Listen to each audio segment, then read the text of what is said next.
I'm Cynthia James, and this network is about changing lives one woman at a time.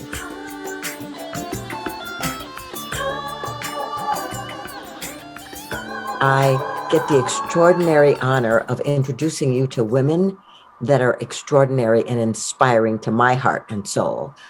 I believe that this is a time of women emerging. And so what is happening is that we are watching women change this planet one woman at a time, change communities, change families, change relationships, change governments. And so what I'm excited is that I get to be in a world where women have said yes to their power.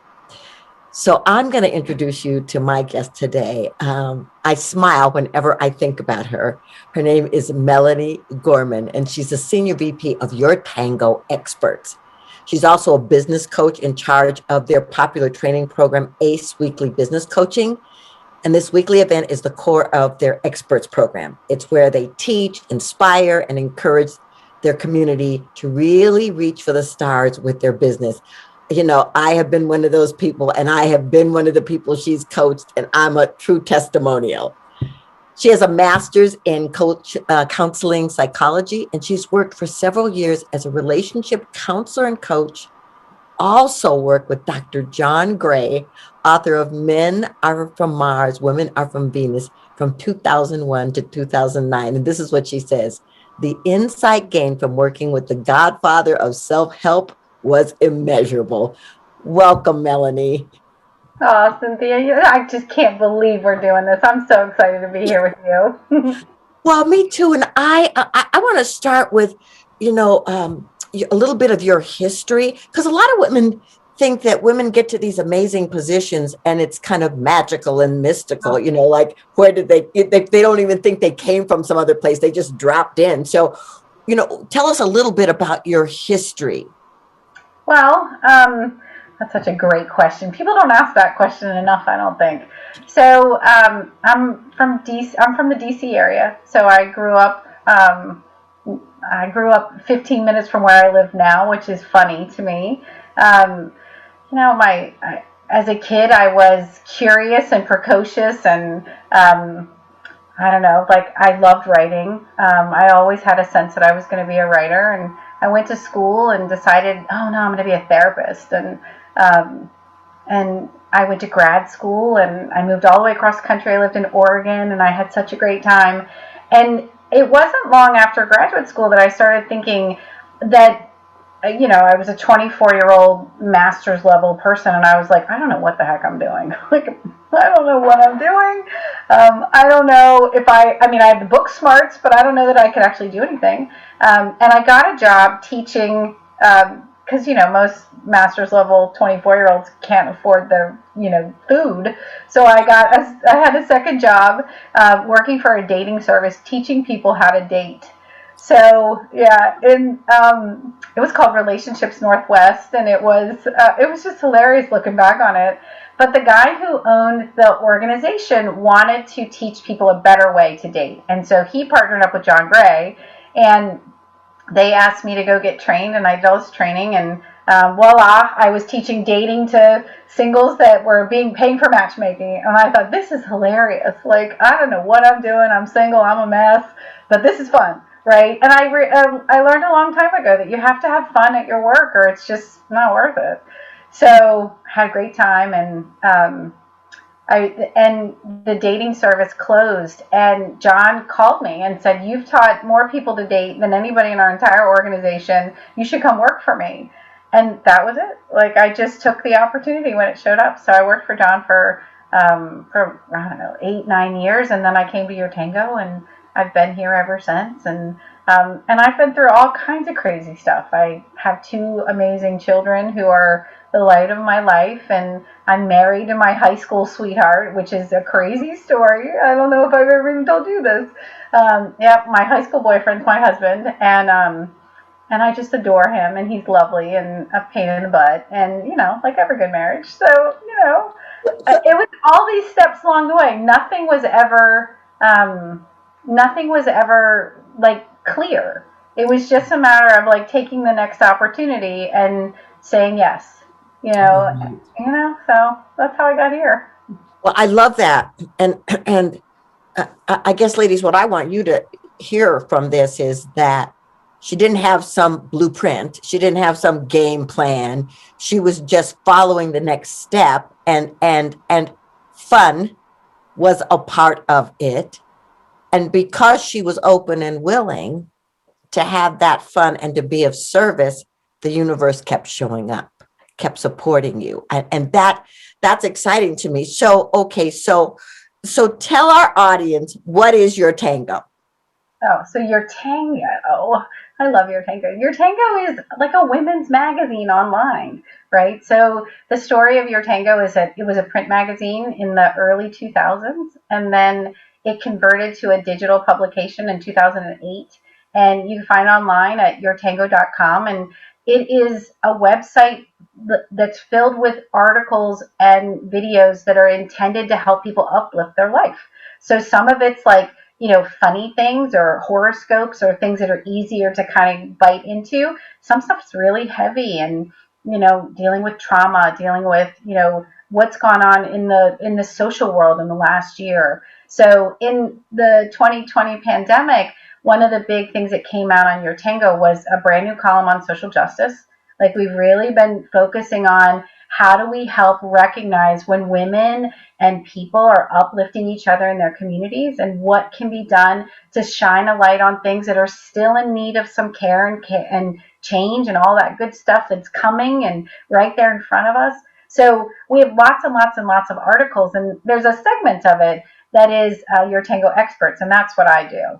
So they call me the expert on the experts, right? So I get to know lots of people who are in their professional life, they're healers or they're therapists or coaches. And they come to us because they think, I want to communicate my message through writing, but maybe they don't know how, or they're a little, they're not sure how to do it. Our whole program is designed around teaching people how to write. So we have feedback we give folks when they publish articles. And, the idea is I have believed from the beginning that the most established, important people to be talking about issues are the ones on the front lines. So the nurse that's in the ICU writing articles, like that's our dream kind of thing. So we've been publishing content for a long time, and it's an amazing look at how people try to approach the big issues of the world, but also recognize that sometimes it's a lot, it's pretty heavy, and maybe today you just want to get your horoscope and you want to feel a little bit better and get an affirmation for the moment. So it's a little bit of both. Well, I love that, and I love that it's an online magazine about dating because you know we're living in a very interesting world in this moment, and people are perplexed about this whole dating thing. I mean, what's real, what's not real? How do I know I can trust? How do I open my heart? How do I do all of that? And so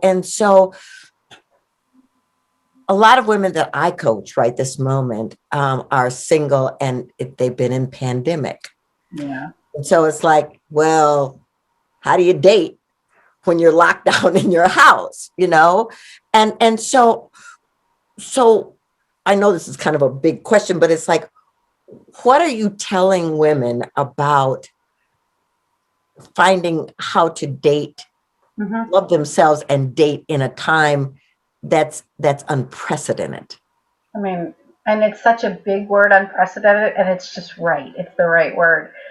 I think what we're getting at is that life doesn't stop just because we have new rules, right? And we have new ways of approaching intimacy and connection. So it's a really beautiful time to think about things like boundaries and safety and what matters to you, your values, right? These are all things that for a lot of us, when I look back on my torrid 20s, like I really wish somebody had said, think before you act, right? So I think that the golden opportunity of the pandemic for single women is to really get their ducks in a row and to think about what matters to them and where their values and boundaries and the things that are their non-negotiables versus, I think this is something that I can't tolerate, but maybe it would be okay. And once those things are in place, then they got to look at the fear, right? And for a lot of our readers, the fear is I'm never going to find love. I'm always going to be alone. I'm doomed. The universe is out to get me kind of stuff. And That's not true. That's not true at all, right? So you have to look at the fear to be able to be the best version of yourself. So there's that too.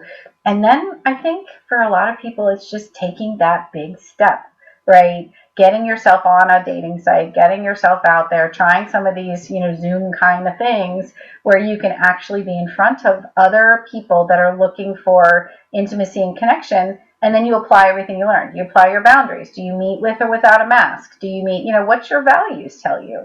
So it really is a practice of showing up on the planet the way you believe you are on the inside. So dating is just an amazing thing right now. There's lots of people finding their soulmates right now. You Right. know, it's just incredible. Right. Well, I love what you're saying. It's really getting clear within yourself, what you value and how you want to operate, and then see if that there's a match there. Yeah. And and and can people be authentic, caring, respectful as you do this journey together. I mean, I I'm grateful that I don't have to be dating right now, because I think I would wait for, the universe to show up at my door with a note and say, here's your person, because I don't know. But I am watching people find love, and I'm watching people connect from online dating to matchmakers to all kinds of things to find their partner. So you found your partner in high school, I did. I sure and did. what happened between high school, Oregon, John Gray? How'd you get back to him? Oh, this is a great story. So we dated in high school, and like every good high school relationship, we broke up when I went to college. He moved to. My husband played semi-professional hockey up in Canada, so he was this like athletic dude that was going to go to Canada, and I was crushed. I was so crushed. And I went to University of Maryland for college, and I went there, and we stayed in touch, and I met somebody else, and he met somebody else, and we sort of just went our separate ways. We stayed friends. So 9/11 happened, and he called me. And we had stayed in touch over the years, but he called the day after and was like, "Are you okay?" And I was in Oregon, and he was in Maryland. And I remember thinking, there's something special about the person that calls you the day after the world came to a close, right? Right? That really matters.